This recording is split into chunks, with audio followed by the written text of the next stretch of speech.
Kids Minister. I hope you're doing so well tonight. We are about to have our lesson, but I want to say that we love and we miss y'all so much.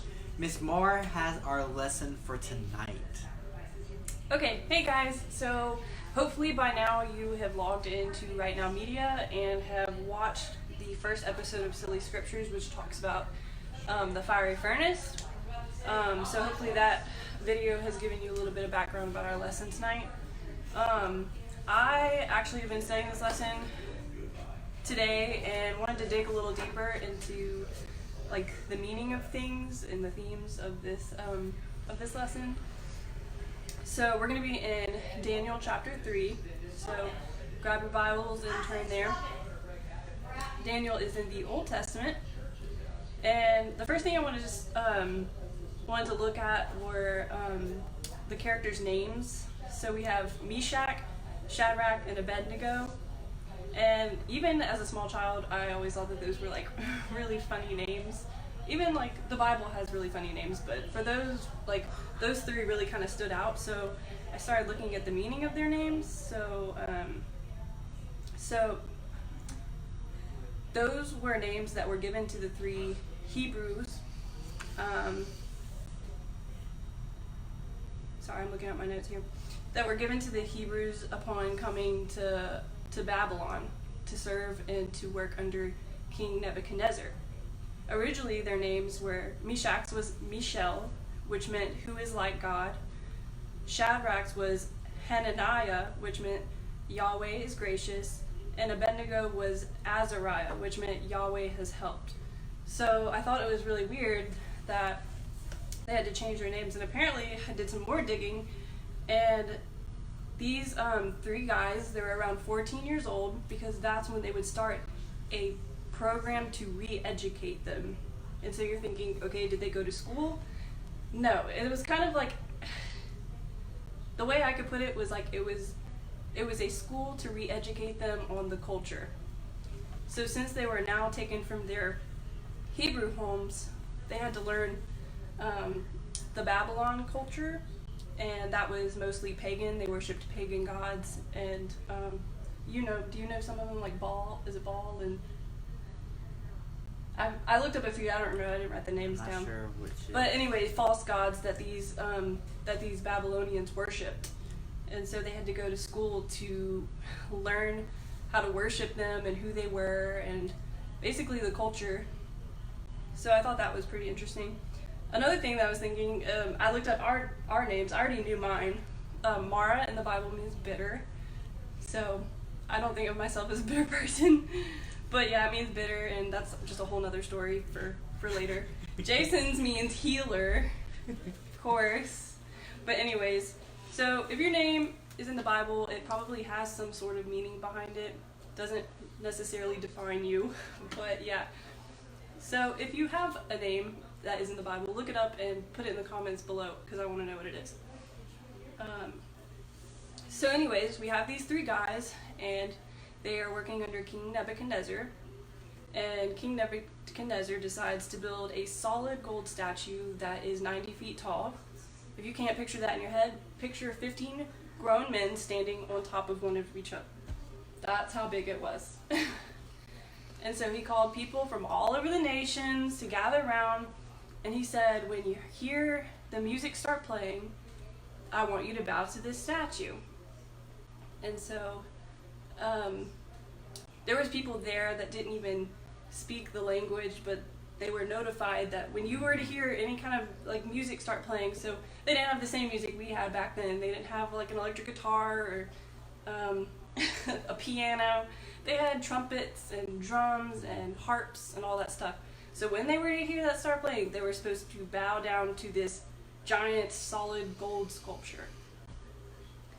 Okay, so then the music, of course, starts playing, and everybody starts bowing down except for three. Can you guess who? It is Shadrach, Meshach, and Abednego.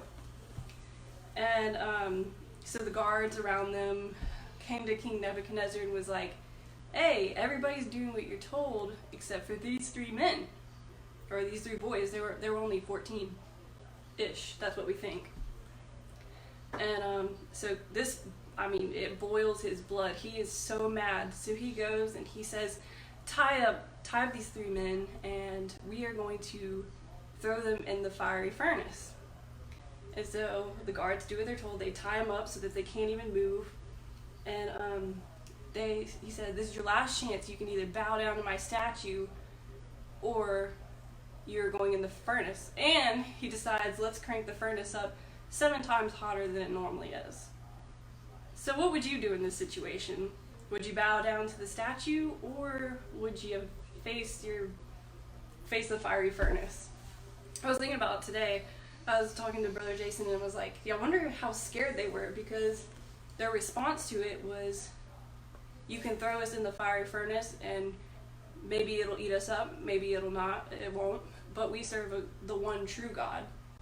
And so they mentioned no harm will come to us. And I don't think that they were technically talking about physical harm, because whether they died or not, they were going to ultimately be in heaven with Jesus.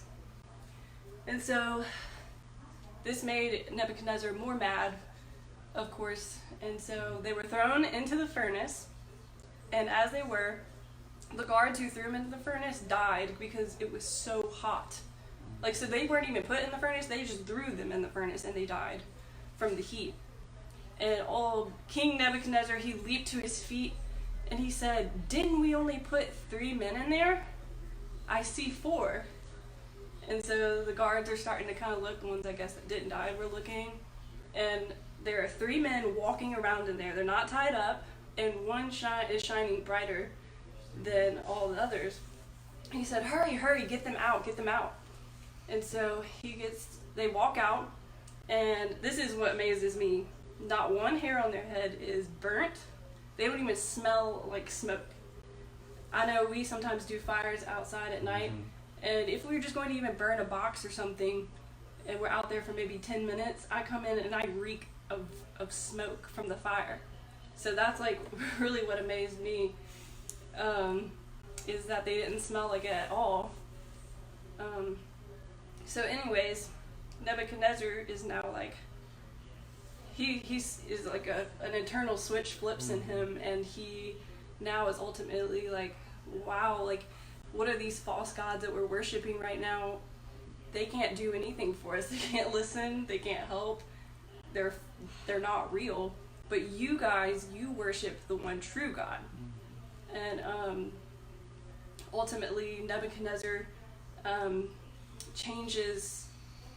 I don't know. You would say he changes the theology throughout the land, and ultimately, nobody now believes in the pagan gods anymore. They all are worshiping the one true God. And so, let me look at my notes here. That was a lot of blabber, but hopefully y'all got something out of that. So, yeah, that's basically all my notes that I have written down.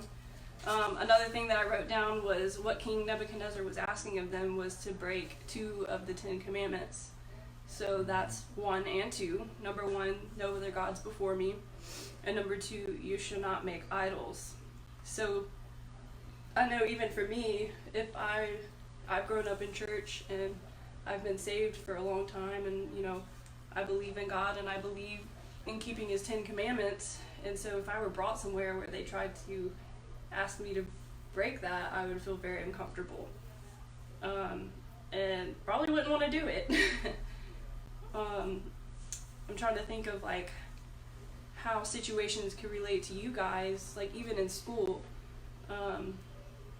Like maybe there's a new kid and you know that you need to go sit with them and be their friend, but they're not popular, or they don't seem like your kind of friend.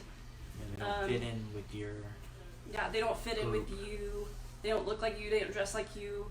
Maybe, and then you have this popular table telling, hey, come sit over here, come sit over here, and you're kind of stuck between what you know you should do and the pressure to fit in. Like that could be one way I could relate it to you guys. Do you have anything to say? Not really on the story, no. Okay.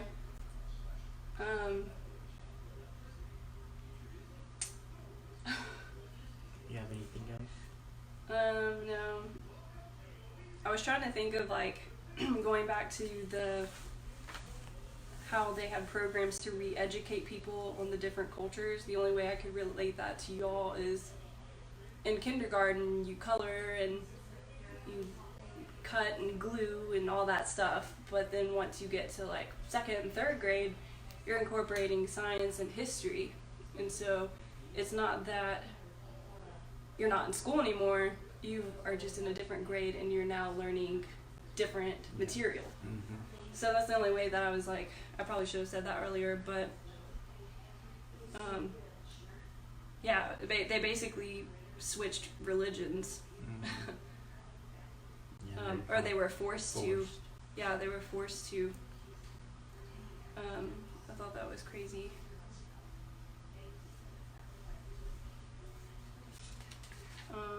But besides that, besides the theme of pressure and temptation in that way, there's the theme that God will always protect you. And so even like the fiery furnace that we're facing today is the virus that's going around. And maybe you're worried, and maybe you're scared, and maybe you don't know what's going to happen. But God's always going to be there to provide and protect you. I hear adults talk about it all the time, but I guess I really haven't been able to talk to you about it because we haven't seen each other in like a month. So just know that if you're scared, if you're nervous, if you don't know what's going to happen next, as long as Jesus Christ is your Savior and that you know you've made that decision, nothing bad can happen to you. So I don't know what else to say. Yeah, if y'all have any prayer requests, send them in. Keep your parents sane, because they're probably going crazy stuck in a house with you, so be kind to them. I know I've had a few crazy moments with this one, so it's not good. Help me. No, just kidding. No, it's all been good. We've been spending quality time together, playing board games and all that good stuff. Which I've been winning. Yeah, he has won most of them. But Yahtzee's a game of chance, so you know. Sure. We'll go with that. Alright. We love and miss you guys.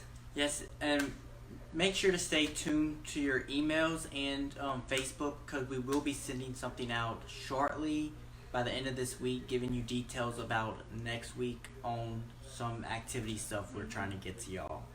So, hope y'all are doing well. See y'all later. Bye.